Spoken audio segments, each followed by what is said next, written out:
Hello guys! I am Pastor Klenth Sasil and I'm here at Bridgman, Michigan.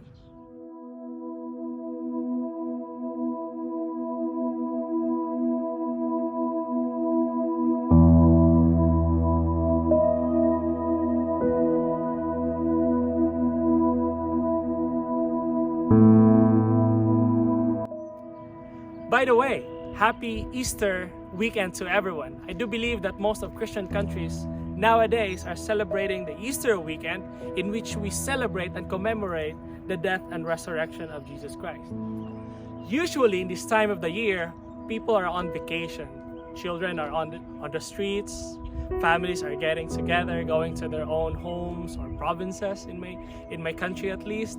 However, in this time of crisis, we are limited because of this home quarantine, and we advise people to stay at home. It might be rough, but I do believe that celebrating and commemorating the death of Jesus Christ will never be canceled. Now, I understand that we're living in a crazy world right now. People are in fear, people are scared, people are desperate. And a lot of people are asking, what should we do in this time of crisis? A lot of my church members are calling me, Pastor, what's going on out there? And as a church, what should we do? Our churches are shut down. You know what? This crisis reminds me of the story of Elisha in 2 Kings chapter 6. And let's start in verse 15. 2 Kings chapter 6 verse 15, it says, when the servant of the man of God got up and went out early in the morning. Notice carefully, he's a man of God, and he went out early the next morning. An army with horses and chariots had surrounded the city. And then what does he say? He says, "Oh no! Oh no, my Lord! Oh no!" I don't know what was your reaction when the government declared lockdown in your city. I don't know what was your reaction when your favorite NBA match has been canceled. Oh no, it might be a terrible experience. I don't know what was your reaction when the schools are shutting down and your kids are forced to study on your home. Oh no. I don't know what was your reaction when your boss told you that you're fired and you don't have a job anymore. Oh no. Guys, notice carefully the text. Here is a man of God. He's a man of God, but his first reaction was not praise God. It was not praise the Lord. It was, oh no, my Lord. Oh no. And as a matter of fact, it continues. He asked, oh no, my Lord, what shall we do? What shall we do? Now you're asking the same thing. Now that everything is shutting down, everything is in lockdown, and we're forced to quarantine in our homes. What shall we do? Now that our churches are closed, what shall we do? You know, very interesting, because in verse 16, Elisha responded. He replied, "Don't be afraid. Don't be afraid." Now, this is amazing, because the servant of God was asking, what shall we do? But the response of the prophet was, do not be afraid. You know what? Sometimes the best thing to do is not to do anything. The best thing to do in this time of crisis is not to do anything, but to stay home and stay safe. The same is true was what happened here. And then he was terrified, like, hey, what's going on here? The servant may ask, hey Elisha, hey prophet, what's going on out here? It goes on, don't be afraid. The prophet answered, because those who are with us are more than those who are with them. Now, hearing these words, the servant of God might be what are you saying? I can't see anything. There are only two of us. I know you're telling me that we are more than them. Looking at those chariots, looking at those armies, I'm terrified. You know what? This experience reminds me of my experience when I joined a mission trip. When I joined a mission trip, while on our way to our church, our boat submerged at the middle of the ocean. And we are aware that part of the ocean was feasted with some sharks or some creatures out there. And you know what? Our boat captain just told us, don't be afraid.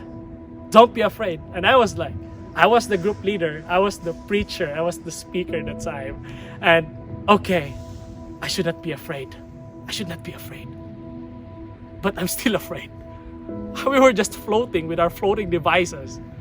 Our boat was flipped over and we're just hanging on there waiting for some rescue.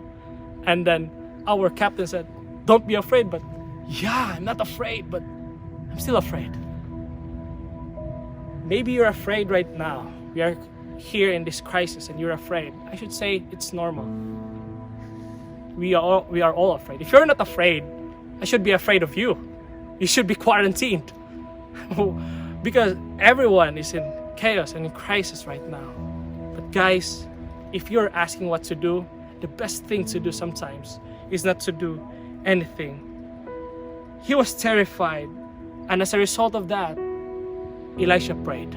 Prophet Elisha prayed. And what's his prayer? In verse 17 it says, open his eyes, Lord, so that he may see. Open his eyes, Lord, so that he may see. You know what? In this time of desperation, in this time of crisis, God has already did what needs to be done. And what we need now is to pray, to open our eyes, to see what God has already did in our lives or in our world. And that is prayer. Sometimes prayer is not asking God to do something for us like a magical genie, but prayer is asking God for a vision to see the assurance that He has for us.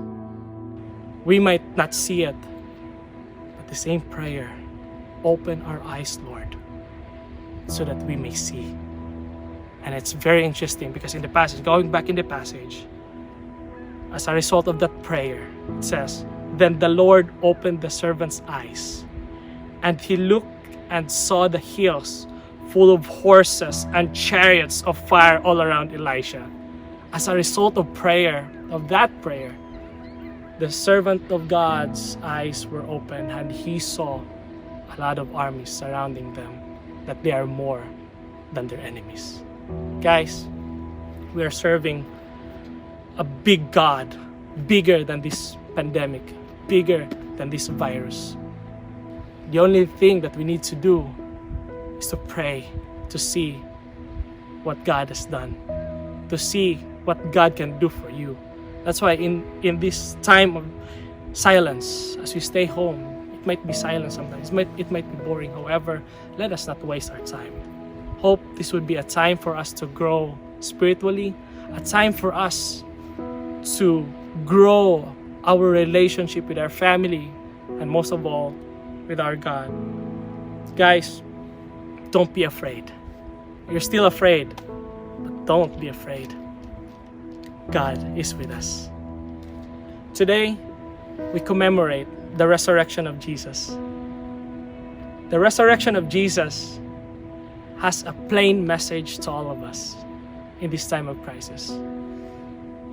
That we might be surrounded with death. Our lives might be endangered. The lives of our loved ones might be in danger, or maybe some of them has already been passed. But guys, the resurrection of Jesus gives us hope that nothing can ever separate us from the love of God, not even death. 1 Corinthians 15 reminds us that, O grave, where is your sting? O death, where is your victory? Where are you? Guys, in this time of crisis, let us take God's vision and claim the assurance of Christ's resurrection.